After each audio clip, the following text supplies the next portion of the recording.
ତା ଘରେ ପହଞ୍ଚେ ତାକୁ 100 ଟଙ୍କା ମିଳୁଥିବ, ଫାଇନ୍ ଲାଗୁଥିବ 500 ଟଙ୍କା, ତା ପାଇଁ ମଧ୍ୟ ବଡ଼ କଷ୍ଟର କଥା ଅଛି। ଗ୍ରାହକ ପାଖରେ ତା ଜିନିଷ ନ ପହଞ୍ଚେଇ ପାରିଲା, ତାର ମଧ୍ୟ ତାକୁ ଅର୍ଡର ମିଳିବ ନାହିଁ, ସେଇ ଚିନ୍ତା ମଧ୍ୟ ରହୁଛି। ଏବଂ ଟାଇମ୍ ଫିକ୍ସ ନ ରଖନ୍ତୁ, ଗୋଟେ ଅବଧି 10 ମିନିଟ୍ 15 ମିନିଟ୍ ପ୍ରତିଯୋଗିତାମୂଳକ ଅବଧି ନ ରଖ। ଗ୍ରାହକ ଅପେକ୍ଷା କରିଥିବ, ଯେତେ ଯିଏ ସ୍ପିଡରେ ତା ପାଖରେ ଜିନିଷ ପହଞ୍ଚିବ ସେଇ କମ୍ପାନୀର ମଧ୍ୟ ଚାହିଦା ବଢ଼ିବ। ଏଇ କମ୍ପିଟିସନ ମନୋବୃତ୍ତି ଅନ୍ୟ ପାଇଁ ବିପଦ, ସମସ୍ତ ପାଇଁ ଗୋଟିଏ ନିୟମ। ଏ କଥା ଏଇଥିପାଇଁ ଉଠୁଛି, ଯେତେବେଳେ ସେ ଜିପ୍ଟୋ ହଉ କି ନହେଲେ ସ୍ୱିଗି ହଉ କି ଜୋମାଟୋ ହଉ କି ଯେଉଁଥିରେ ଯେଉଁ ଏଗ୍ରିଗେଟର ପାଖରେ କାମ କରୁଥିବା ଲୋକମାନେ, ପିଲାମାନେ ଯେଉଁମାନେ ଡେଲିଭରି ଦେଉଛନ୍ତି, ସେମାନେ ଅତି ସ୍ପିଡରେ ଯାଆନ୍ତି। ଯେତେ ଶୀଘ୍ର ତାଙ୍କ ଗ୍ରାହକ ପାଖରେ ଜିନିଷ ପହଞ୍ଚିବ, ତାର ଗୋଟେ କମ୍ପିଟିସନ ମନୋବୃତ୍ତି ସ୍ପିଡ ଯାଆନ୍ତି, ଯାହାଫଳରେ ଆକ୍ସିଡେଣ୍ଟର ସମ୍ମୁଖୀନ ହୁଅନ୍ତି, ନିଜେ ବିପଦରେ ପଡ଼ନ୍ତି, ଅନ୍ୟ ବିପଦରେ ପକାନ୍ତି।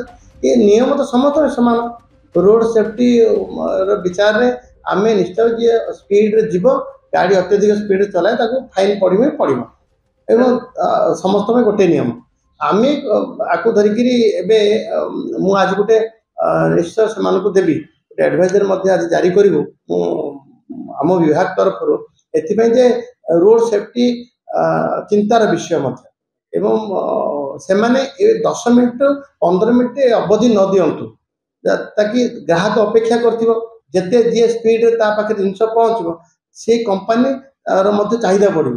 ଏ କମ୍ପିଟିସନ ମନୋବୃତ୍ତି ଅନ୍ୟ ପାଇଁ ବିପଦ। ତେଣୁ ଯେଉଁମାନେ ଡେଲିଭରି ଦେଉଛନ୍ତି ପିଲାମାନେ, ତାଙ୍କ ସେ କମ୍ପାନୀଟାକୁ ଟ୍ରେନିଂ ଦିଅନ୍ତୁ ଏବଂ ଅତ୍ୟଧିକ ସ୍ପିଡରେ ନ ଚଲାନ୍ତୁ ଏବଂ ଟାଇମ୍ ଫିକ୍ସ ନ ରଖନ୍ତୁ, ଗୋଟେ ଅବଧି 10 ମିନିଟ୍ 15 ମିନିଟ୍ ପ୍ରତିଯୋଗିତାମୂଳକ ଅବଧି ନ ରଖନ୍ତୁ। କେନ୍ଦ୍ର ସରକାର ସମସ୍ତଙ୍କୁ ସୂଚେଇଛନ୍ତି, ଏଭଳିଆ ହେବା ଦ୍ୱାରା ବାରମ୍ବାର ଦୁର୍ଘଟଣା ଘଟିଛି।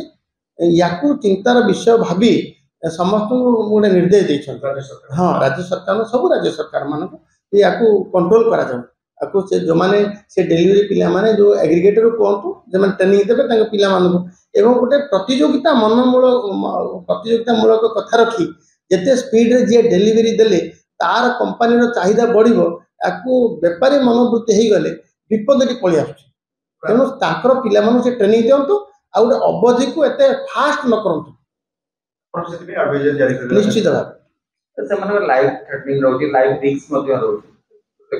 ନିଶ୍ଚିତ ଭାବେ ସ୍ପିଡ ଯିବ, ଲାଇଫ ରିସ୍କ ରହିବ। ଏପଟେ ଯଦି ପିଲାଟା ନ ପହଞ୍ଚେଇ ପାରିଲା, ଗ୍ରାହକ ପାଖରେ ତା ଜିନିଷ ନ ପହଞ୍ଚେଇ ପାରିଲା, ତାର ମଧ୍ୟ ତାକୁ ଅର୍ଡର ମିଳିବ ନାହିଁ, ସେଇ ଚିନ୍ତା ମଧ୍ୟ ରହୁଛି।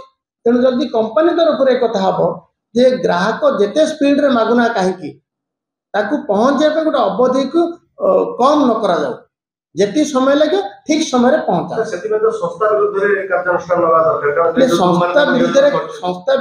ସଂସ୍ଥାକୁ କୁହାଯିବ, ସଂସ୍ଥା ବିରୁଦ୍ଧରେ କାର୍ଯ୍ୟାନୁଷ୍ଠାନ ସ୍ୱରୂପ ଯଦି ନ ମାନନ୍ତି ତାଙ୍କ ପିଲାମାନଙ୍କୁ, ସେ ଯଦି ଅବାଟରେ ଯିବା ପାଇଁ ଆଉ ସ୍ପିଡ ଯିବା ପାଇଁ ଆଉ ଏଭଳିଆ ଯଦି ଜାରି ରଖନ୍ତି, ନିଶ୍ଚିତ ଭାବେ କାର୍ଯ୍ୟାନୁଷ୍ଠାନ ହେବ।